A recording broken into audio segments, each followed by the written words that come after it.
Thank you very much for staying with your feel-good breakfast show, Expresso. Now, let's talk about this. We know that we've heard this one. The on-demand nature of podcasts has seen a huge surge in popularity of the medium. It's growing exponentially. But many people don't know that podcasts actually do go back to the 1980s, and they were initially called audio blogging. And today, over 30 million podcast episodes have been released as podcasting continues to grow in popularity in South Africa and all over the world. Of course, this hashtag Tech Thursday, who better to give us a beginner's guide to podcasts than a man who has, for years, been at the forefront of content creation, now content creator, and the man behind the What's Your Poison podcast. Mr. Jon Savage joins us via video call to offer some top tips on podcasting. Jon, so good to be able to connect with you on this space because, like Tabisa said, podcasting really is the forefront. It's big. Everybody is talking about it. Now, why do you think podcasts have become so popular, particularly during the national lockdown in South Africa, where people just looking for content? Or what was the hunger?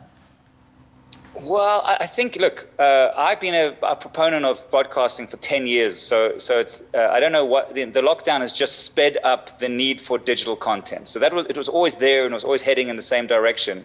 I don't think podcasting is new in the demand space. I just think it's been accelerated. But the thing about podcasts that I love is that traditional media like radio and TV tend to serve like a wide audience. You want to reach as many people as you can. But in podcasting, the kind of more weirdly nerdy or small your niche is, the more popular you can be. For example, if you like, if you were a fishing nut and you like very specific, weird kind of fishing rods, you would probably find if you put that content on radio, very few people will be interested in it. But if you put it in a podcast, a very obscure fishing podcast, you probably find that maybe there's 20,000 people around the world who are obsessed with your podcast. And with that, you can monetize that because now, if you're a fishing company, for example, would you rather have your fishing rod seen on a radio station where 1 million people are going to see it, or in a place where there's 10,000 fishing mad enthusiasts who want the weirder, more expensive, difficult things? So I think podcast allows us to indulge our weirdest interests. You can learn a language. You can, whether it's comedy, entertainment, funny interviews, see a different side of an interview. Even in a space like this, the problem with being on TV is I have a time limit to try and tell you a message. In the podcasting world, I can have a conversation with you for 2 hours, 1 hour, 3 hours, it doesn't matter. And so it's a whole new sort of, for those who are obsessed with content like me, it's a new way to get very deep in the content you really are passionate about. I just fell down well, maybe I won't tell you that. I went down a pit of obsessing about a particular thing. And I just found podcasts and episode and episode. And now I'm a supposed couch expert on that particular thing. And I think that's why podcasts are obsessive and really cool. And you can learn a lot from everything in the podcasting domain. And yes, you're not the only person that falls off the stairs, you know what I mean? Jon, speaking of podcasts, you, like I mentioned, you have a podcast called What's Your Poison? Maybe give us some background on your podcast and who have been some of the guests on your show and where can people tune in?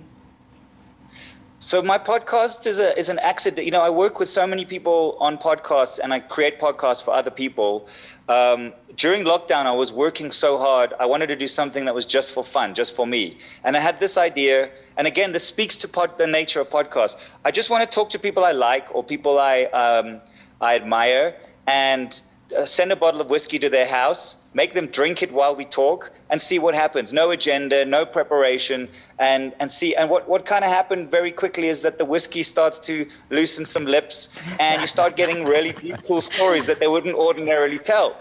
And again, it's only something you can do in the podcasting space. It's no hold bars, weird conversations with no agenda that are like an hour long. One of the beauties of podcasts, the more natural they are. In other words, you start them because it's something you're passionate about, the better they are. When you're trying to sort of corner a market and you approach it from a corporate perspective, it's very hard because people know. The weirder, the more obscure, the more niche your idea is, the better your podcast can do. And I don't know that I'm doing anything special with my podcast, but people are relating to the really deepness and kind of silliness of the interviews. And I suppose then it can organically grow into a space where you're able to commercialize and earn from whatever that niche space or market is that you're speaking to. You've got my full interest. I want to start a podcast today, all right? For someone like me who's looking to start a podcast, what are some of the things or equipment I'm going to need? So this is the beauty of podcasting. The barrier to entry is nil. And in terms of equipment, you can have like fancy mics and stuff if you want, but you don't need them. You can create, edit, and broadcast podcasts directly from your phone. So there's kind of two things. There's the hardware, or three things: hardware, the software, and the distribution. The hardware is very simple. You need a mic. Your phone has a mic. You can buy a mic. You can use your laptop. And if you're just doing a talkie podcast, whether the person is in your room or whether you're doing them like I'm on a Zoom call now, you just Zoom the guy and press record and you've got a recording of the audio. Then the second part is editing, and there's lots of free editing software. You want the thing to at least sound professional, so you can there's a free piece of software called Audacity, any free editing software. And then for distribution, Spotify has released this product called Anchor. And it does the whole thing for free for you. You upload your podcast onto Anchor, and it distributes it to Spotify, Google Podcasts, iTunes, anywhere, Apple, everywhere you want to go. So those are the three steps, and there's nothing stopping anyone from starting a podcast. What I would just say is keep podcasts lo-fi, because if you're ambitious with your podcast, you need sustainability. What works in this digital space is consistency. So if you start an elaborate 3-camera podcast with the most famous people in South Africa, you're not going to be able to sustain that.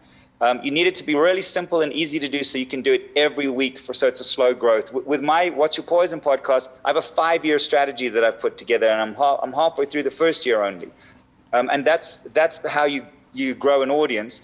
I think this is great. Beautiful. Jon Savage, thank you so much for your time this morning, teaching us all things podcast and just the digital space that you're in. I'm sure we'll see you for many more years to come, but thank you so much for joining us this morning.